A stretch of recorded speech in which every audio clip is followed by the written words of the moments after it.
Hebreus capítulo 11, por favor, versículo de número 26. Conforme prometido ou combinado, começamos hoje uma série de sermões sobre Cristo nisto. Hebreus 11, 26.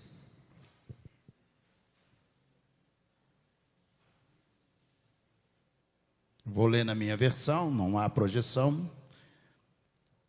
Ele, Moisés, entendeu que ser desprezado por causa de Cristo, em algumas versões Israel, era uma riqueza maior do que os tesouros do Egito, porque contemplava a recompensa. Outra vez, por favor. Ele, Moisés, entendeu que ser desprezado por causa de Cristo, em algumas versões Israel, era uma riqueza maior do que os tesouros do Egito, porque contemplava a recompensa. Amém? Senhor, coloca, ó Deus, a palavra do Senhor no nosso coração, na operosidade do Espírito do Senhor. Precisamos, ó Deus, ser guiados pelo Senhor neste mundo tão violento, com tanto pecado, ó Deus, ao nosso redor. E nós precisamos, ó Deus, ser guiados pelo Espírito e pela palavra do Senhor. É a nossa oração em nome de Jesus, o nosso Senhor. Amém. Amém. Quando Jesus ele está lidando no Novo Testamento com algumas pessoas, ele vai colocar que é fundamental ter fé. Os irmãos lembram com facilidade de João capítulo 11, por exemplo, quando Lázaro ficou enfermo, as irmãs mandaram chamar Jesus. 4 dias depois de sepultado, Jesus chegou na aldeia em Betânia, Betânia. Quando Jesus chega ali, a irmã sai ao encontro de Jesus, olha para ele e diz: mestre, se tu estivesses aqui, ou se tu estiveras aqui, meu irmão não teria morrido. E Jesus olha para ela e diz: o seu irmão vai ressuscitar. E ela diz: eu sei que ele vai ressuscitar na ressurreição do último dia. Jesus olha para ela de novo e diz: não, eu sou a ressurreição e a vida, quem crê em mim, ainda que esteja morto, viverá. Crês tu nisto? O desafio de Jesus àqueles do tempo dele e ao nosso, ou a nós, é de que nós possamos lidar com o reino de Deus, com o Senhor dos senhores, com o Deus eterno, com o Espírito de Deus, pela fé. Lidar com as coisas do reino de Deus pela fé. Só que numa força contrária, nós vivemos no mundo, numa avançada tecnologia, no mundo que nos empurra para que vivamos pelo conhecimento, pelo toque, pelo testemunho. E aí nós ficamos numa dificuldade e a igreja pouco a pouco vai sendo empurrada para esquecer que nós fomos chamados para viver pela fé. E nós não percebemos isto. E nós cremos mais no médico do que no agir do Espírito Santo de Deus. Cremos mais no pacote econômico de um governo do que no agir do Espírito Santo de Deus. Cremos mais no comportamento social, ou seja, no planejamento para a sociedade, do que no agir do Espírito Santo de Deus. Esse confronto entre o que nós vemos e o que nós cremos é que vai fazer com que nós vivamos ou não na presença de Deus. Quando a irmã de Lázaro se aproximou de Jesus e disse: se o Senhor estivesse aqui, meu irmão não teria morrido, há evidentemente elementos razoáveis para que ela possa entender que Jesus era capaz de impedir a morte de Lázaro. Evidentemente estava vivo, estava enfermo. Jesus poderia fazer alguma coisa por ele enquanto ele estava enfermo. Por pior que fosse a enfermidade, Jesus poderia agir de alguma maneira.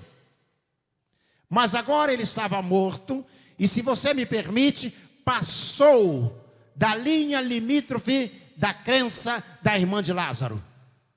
Ou seja, até os portões da morte Jesus pode impedi-lo. Mas além dos portões da morte, nada mais pode ser feito. Se tu estivesse aqui, meu irmão não teria morrido. Jesus então olha para ela e diz assim: olha só, o seu irmão vai ressuscitar. E a grande dificuldade de Marta e também de Maria, a grande dificuldade delas é a nossa grande dificuldade. Porque nós lidamos bem com chegando, caminhando até o limite de onde nós podemos entender. Mas quando passa desta linha, nós temos dificuldade de lidar. Porque a partir daí precisa ter fé. Jesus disse: o seu irmão vai ressuscitar. E ela olhou para Jesus e ela volta para o campo do seu conhecimento. E ela se mantém ali, ela diz: eu sei que ele vai ressuscitar na ressurreição do último dia. Ou seja, é razoável o que o Senhor está dizendo, é compreensível o que o Senhor está dizendo. Eu também acredito na doutrina da ressurreição do grande dia do juízo final. E Jesus olha para ela e diz, para mim, uma das declarações mais fortes do Novo Testamento. Imagina Jesus dizendo assim: eu sou a ressurreição. Quem é você? Imagina, eu sou a ressurreição. Eu sou a vida. Jesus está dizendo a ela: olha para mim, sai do campo do conhecimento, olha para mim, sobe os degraus além da ciência, contempla por cima do muro, contempla a glória de Deus, olha pela fé. Jesus está dizendo: eu sou a ressurreição, eu sou a vida, e quem crê em mim, ainda que esteja morto, vai viver de novo. E aí ele olha para ela e diz: crês tu nisto? Não estou perguntando se você acredita que ele vai ressuscitar, será ressuscitado no último dia. Eu não estou perguntando a você se você acredita que, se eu tivesse chegado antes, enquanto ele estava vivo, eu poderia impedir que ele iria morrer. O que eu estou perguntando a você agora, se você, olhando para mim, você é capaz de acreditar que eu sou a ressurreição? Você é capaz de acreditar que eu sou a vida? Você é capaz de acreditar que aquele que crê em mim, ainda que esteja morto, vai viver de novo? Aí já é demais. Como acreditar nessas coisas? Pois é. Lidar com o reino de Deus não requer que você tenha razoabilidade. Lidar com o reino de Deus, lidar com Deus, você faz isto pela fé. Lidar com o reino de Deus, você não faz conta.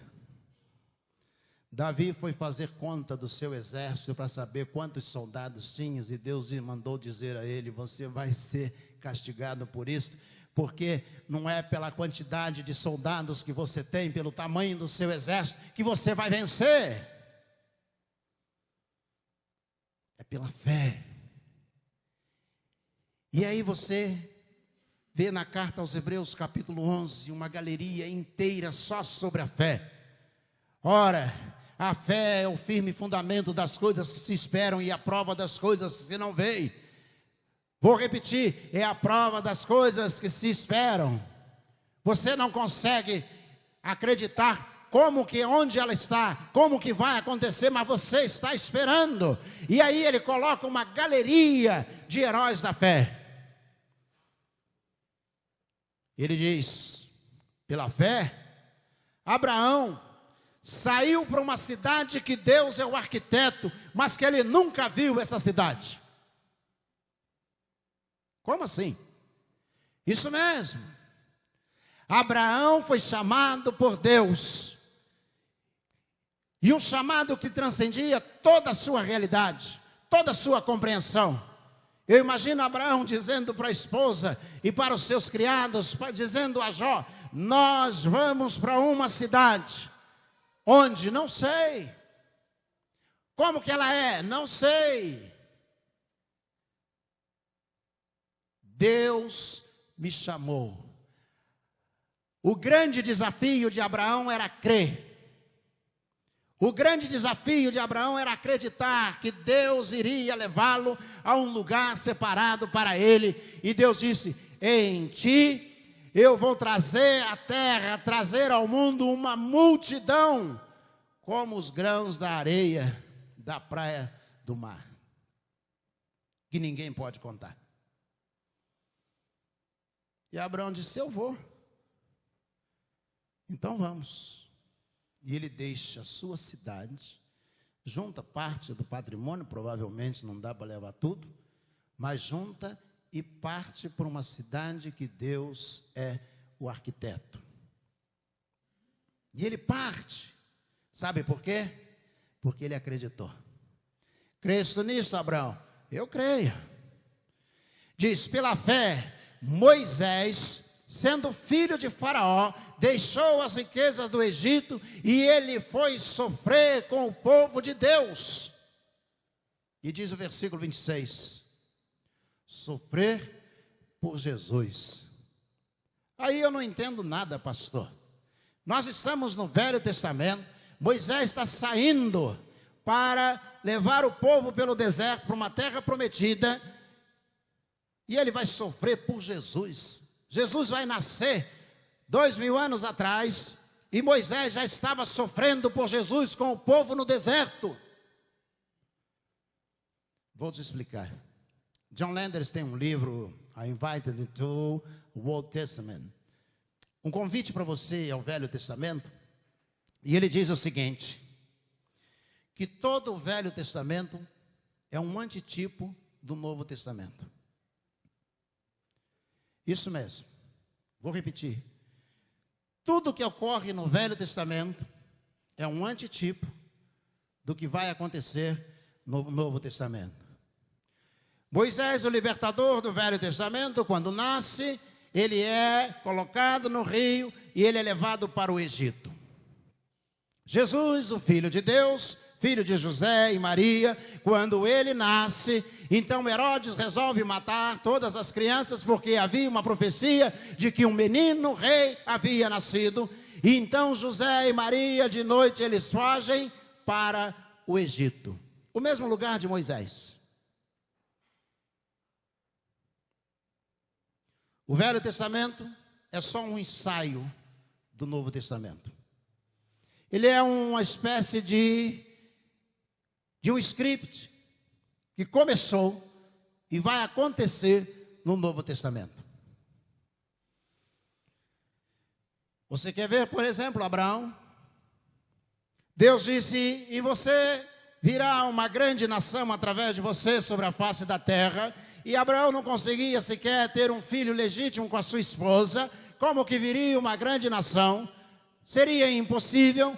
E Deus disse, mas ela vai engravidar e vai dar à luz. Eu sou velha, disse Sara. Como que eu vou engravidar? Já passei da idade, não dá mais. Está no campo do conhecimento, da ciência, de não dar mais. E o anjo diz a Sara, há alguma coisa impossível para Deus? O anjo pergunta até hoje, Celso, você acha que há alguma coisa impossível para Deus? Ele está nos perguntando até hoje. Nós aprendemos, influenciados pela modernidade, a lidar com Deus do campo do conhecimento, da possibilidade. Há alguma coisa impossível para Deus? E Sara engravida, 90 e catatal. Eu imagino Sara e Abraão, vamos trazer para os nossos dias, entrando no shopping os dois. Lá no departamento infantil, tem a roupa para criança. E diz: você tem roupinha para neném azul? E aí a balconista diz, olha aqueles dois velhos com quase 100 anos. Diz: roupa para criança? É algum tataraneto? E Sara bota a mão na barriga assim. Eu não tenho barriga grande, não dá para imitar Sara, mas... Sara bota a mão na barriga assim, fala assim: não, é que eu estou grávida. É o menino. Eu quero uma roupinha azul para ele, porque vai nascer um neném abençoado.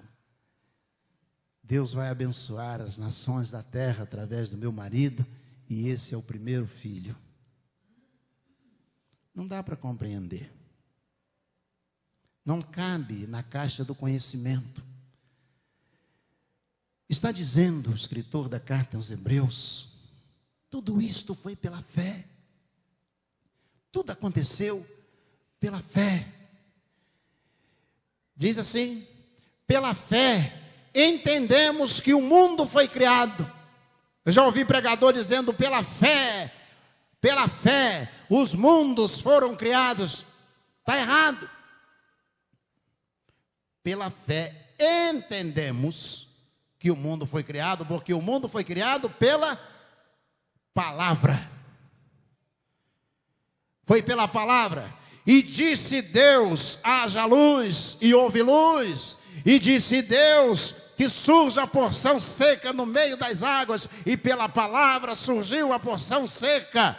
E disse Deus: haja astros e luminares. E eles se fizeram. Tudo foi pela palavra de Deus. Você quer entender tudo o que foi feito? Terá que ser pela fé. Tudo foi feito pela palavra. Quando você olha, eu gosto demais de ver o dia amanhecer. Para mim é um dos maiores espetáculos da natureza. Quando estou na região costeira, junto ao mar, eu acordo cedo. Na escuridão da madrugada, eu vou para a areia da praia. Eu sento na areia da praia e eu fico esperando. E daí a pouco começa a aparecer uma luz. E daí a pouco uma bola de fogo começa a se levantar lá dentro do oceano. E ela vai se levantando, se levantando. E eu fico parado, olhando. Como entender isto? Só pela fé. Porque foi criado pela palavra de Deus. Eu estava na praia com meu filho mais novo. Aí eu estava olhando lá para o horizonte do mar. E o Gabriel disse assim: que foi, pai? E eu disse: rapaz, olha para lá. Pode ser que nesse momento nós estejamos de cabeça para baixo no planeta, porque ele está girando. E pode ser que eu esteja de cabeça para baixo e você também. E essa água não cai. E a gente não cai. E ele falou: pai, relaxa, pai. Você está na praia. Irmãos, como entender que nós estamos numa bola, que 1/3, 2/3 dela está ocupado por água, e ela vira e fica de cabeça para baixo e a água não cai? Aí você vai dizer: é a atração, a força gravitacional que o centro da Terra exerce sobre os corpos. Eu acredito. Mas quem criou isto? Cadê o Franklin? Franklin está por aí? Só pela palavra isso foi criado. E nós só entendemos pela fé. Só entendemos pela fé. E aí diz o texto que nós lemos: e Moisés suportou o escárnio, a zombaria, a perseguição, por amor a Jesus. Como assim? A palavra no Velho Testamento é Israel. Ish, homem, Ra, próximo, El, Senhor. Israel, o homem que está perto de Deus, ou o povo de Deus. Israel. E Moisés suportou toda a afronta por amor a Israel, o povo que anda perto de Deus. Ele é o antitipo de Jesus no Novo Testamento.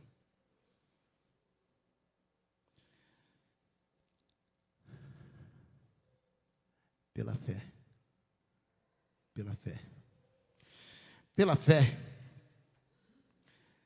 Moisés acreditava que viria um libertador. Ainda está no Velho Testamento, no início de tudo, mas já acreditava que viria um libertador. Abraão acreditava que havia uma cidade perfeita construída por Deus para que ele pudesse habitar. Assim como nós cremos que Deus construiu uma cidade perfeita. Moisés acreditava que viria um libertador, assim como nós cremos que Jesus é o nosso libertador. E ele veio para conduzir-nos no deserto. E nós vamos atravessar esse deserto da vida. E nós vamos atravessar o Rio Jordão. E um dia nós entraremos na Cidade Santa. Foi pela fé que esses homens viveram no Velho Testamento, esperando esse dia chegar. E eles foram morrendo, e eles aguardaram no sepulcro esse dia chegar. Eles estavam lá aguardando. Mateus 27:51 diz que no momento em que Jesus morreu, a terra tremeu, as pedras balançaram, o céu escureceu, e diz, e os sepulcros dos mortos se abriram, e eles saíram do sepulcro. Sabe por quê? Entraram na Cidade Santa, sabe por quê? Porque eles acreditaram que esse dia iria chegar.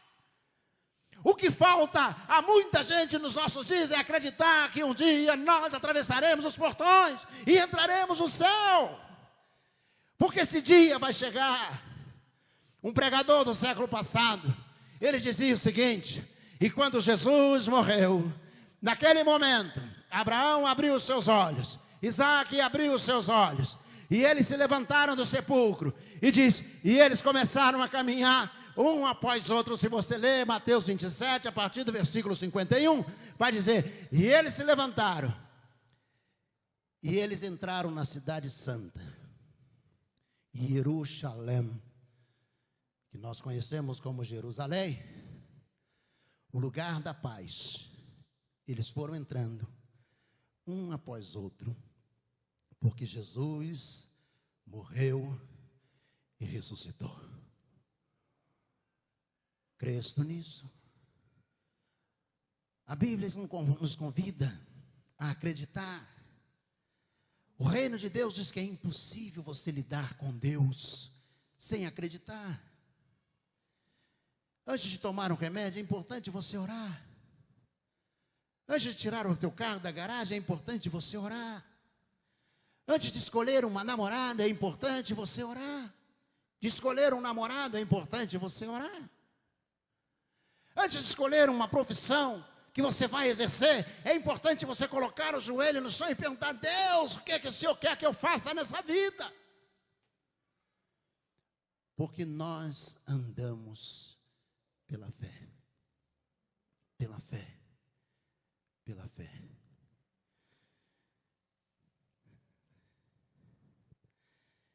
E que mais direi, diz o escritor da carta aos Hebreus, certamente me faltará o tempo necessário para falar de Gideão, de Baraque, de Sansão, de Jefté, de Davi, de Samuel e dos profetas, os quais, por meio da fé, conquistaram reinos, praticaram a justiça, obtiveram promessas, fecharam a boca dos leões, extinguiram a violência do fogo, escaparam de ser mortos à espada, da fraqueza tiraram força, fizeram-se poderosos na guerra.